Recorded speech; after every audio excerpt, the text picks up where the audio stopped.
여러분, 꿈을 그림으로 그릴 수 있을까요? 그것도 하룻밤 자고 나면 흔적도 없이 사라져버리는 그런 덧없는 꿈을 말이에요. 오늘은 한 왕자의 불가능해 보였던 그 꿈을 현실로, 아니, 그림으로 만들어낸 한 천재 화가의 이야기를 좀 해볼까 합니다.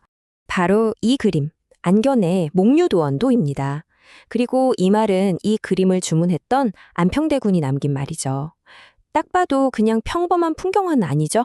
맞아요. 이건 단순한 풍경이 아닙니다. 한 사람의 기억, 감각, 그리고 꿈속을 헤매던 그 여정, 그 자체거든요. 자, 저와 함께 이 꿈속으로 한번 들어가 보시죠. 이 이야기의 중심에는 딱 두 사람이 있습니다. 아주 특별한 꿈을 꾼 왕자, 그리고 그 꿈을 그려내야만 했던 화가, 그리고 이들 앞에는 정말 거대한 도전 과제가 놓여 있었어요. 시간은 1447년으로 거슬러 올라갑니다. 조선, 바로 세종대왕 시대죠. 이때 세종의 아들인 안평대군이 정말 잊을 수 없는 꿈을 하나 꾸게 돼요. 어떤 꿈이었냐면 복숭아꽃이 막 활짝 핀 그런 낙원, 바로 도원을 거니는 꿈이었던 거죠. 잠에서 딱 했는데 이게 너무 생생한 거예요. 그래서 바로 당대 최고 화가였던 안견을 부릅니다. 그리고는 자기가 꾼 꿈 얘기를 전부 들려주는 거죠. 안견이 단 3일 만에 완성한 그림을 본 안평대군은요, 정말 깜짝 놀라면서 이렇게 감탄했다고 합니다. 아니, 어떻게 꿈속에서 내가 본 바람의 속도까지 그렸냐고요? 한번 생각해 보세요. 안견이 포착한 건 단순히 꿈의 모습이 아니었던 거예요. 꿈의 감각, 심지어 바람의 속도라는 그 느낌까지 캔버스에 담아낸 거죠. 이게 바로 오늘 우리가 풀어야 할 핵심 질문입니다. 눈에 보이지도 않고 논리도 없는 이 꿈의 세계를 도대체 어떻게 붓으로 담아낼 수 있었을까요? 이건 뭐 거의 창의력의 끝판왕 같은 수수께끼였죠. 안견이 얼마나 대단한 일을 했는지 이해하려면 먼저 그 당시 그림의 규칙이 어땠는지 알아야 해요. 그 시대 산수화를 지배했던 거장들 말이죠. 안견은 바로 그들이 만든 규칙을 깨고 넘어서야 했습니다. 그때 조선 화가들에게 그림의 교과서는 바로 중국, 특히 북송시대 거장들의 작품이었습니다. 그들의 화법은 뭐랄까 거의 거스를 수 없는 절대적인 법칙 같은 거였죠. 그 중심에 있던 인물이 바로 곽희입니다. 곽희가 그린 산은요, 아주 높고 웅장해서 화면 중앙에 그냥 떡 버티고 서 있어요. 이게 뭘 의미하냐면 흔들리지 않는 황제의 권위, 제국의 질서를 상징하는 거였죠. 그래서 그의 그림 속 산은 우리가 그저 바라봐야 하는 대상이었어요. 또 다른 거장으로는 왕효가 있었습니다. 이 사람은 자연 속에서 고요함과 서정을 포착하는 데 아주 능했죠. 그래서 그의 그림은 시 한 편을 읽는 것 같았어요. 보는 사람의 마음을 비추는 거울 같았달까요? 그의 그림 속 풍경은 우리가 잠시 머물고 싶은 그런 공간이었습니다. 안평대군이 안견의 그림에서 본 위대함이 바로 이 지점입니다. 곽희가 질서정연하고 권위적인 황제의 산을 그렸다면 안견은 기억을 따라 직접 걸어 들어가는 인간의 꿈을 그렸다는 거죠. 다시 말해서 곽희의 산은 우리를 그저 보게 만들지만 안견의 산은 우리를 그림 안으로 들어가게 만듭니다. 자, 그럼 이제 안견이 어떻게 우리를 꿈속으로 안내하는지 그의 붓을 따라서 직접 한번 걸어가 보죠. 이 그림은 두루마리라서 보통은 오른쪽에서 왼쪽으로 펼쳐보는데요. 꿈의 여정은 반대로 왼쪽에서 오른쪽으로 진행됩니다. 여정의 시작, 그림의 왼쪽부터 볼게요. 바로 현실 세계입니다. 여기 바위들을 좀 보세요. 꼭 도끼로 찍어낸 것처럼 날카롭고 거칠지 않나요? 이걸 부벽준이라는 기법이라고 하는데요. 꿈의 세계로 들어가는 길이 결코 쉽지 않다는 거, 현실의 저항감을 이렇게 시각적으로 표현한 겁니다.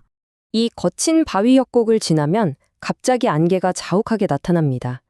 이 안개, 그냥 배경이 아니에요. 운무법이라고 불리는 이 기법은 현실에서 꿈으로 넘어가는 일종의 전환장치입니다. 공간과 공간을 이어주고 보이는 것과 보이지 않는 것을 연결하면서 우리를 슬며시 꿈속으로 이끄는 거죠. 안개를 지나자마자 마침내 꿈의 낙원, 도원이 눈앞에 펼쳐집니다. 갑자기 시야가 확 트이면서 넓고 평평한 풍경이 열리죠. 이게 바로 평원 기법이에요.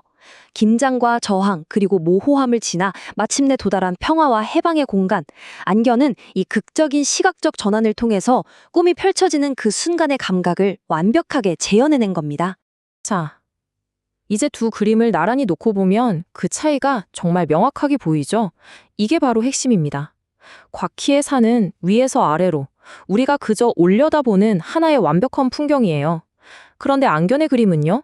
왼쪽에서 오른쪽으로 우리의 시선이 따라 움직이면서 직접 체험하게 되는 하나의 여정, 즉 길인 셈이죠. 사실 재밌는 건 두 화가 모두 삼원법이라는 똑같은 공간 구성 원칙을 썼다는 거예요. 하나의 화면에 높은 곳, 깊은 곳, 넓은 곳의 시적을 전부 담아내는 아주 기본적인 기법이죠. 그러니까 결정적인 차이가 바로 여기 있는 거예요. 곽희는 이 세 가지 시점을 한 화면에 조화롭게 섞어서 완벽한 하나의 장면을 딱 보여줬어요. 반면에 안견은 이 시점들을 순서대로 배열한 겁니다. 험준한 바위를 올려다보고 고원, 그 다음에 안개 낀 계곡으로 쑥 들어가고 심원, 그리고 마침내 탁 트인 평야를 마주하게 만든 거죠. 즉, 똑같은 삼원법을 가지고 이야기를 만들어버린 겁니다. 안견은 이런 혁신을 통해서 단순히 꿈 하나를 멋지게 그린 걸 넘어서요. 이전에는 전혀 없었던 새로운 미술의 흐름, 그 문을 활짝 열었습니다. 그 당시에 이 그림을 함께 감상했던 학자 취향이 딱 이렇게 평했다고 하죠. 이건 중국 북송의 화법이 아니라 바로 조선의 길이라고요. 중국의 기법을 따르긴 했지만 그 결과물은 완전히 새롭고 우리만의 독창적인 것, 바로 조선의 것이라는 극찬이었죠. 정리하자면 안견은요, 북송 화풍의 거칠고 힘있는 기법과 남송 화풍의 부드러운 기법을 한 그림 안에 녹여냈어요.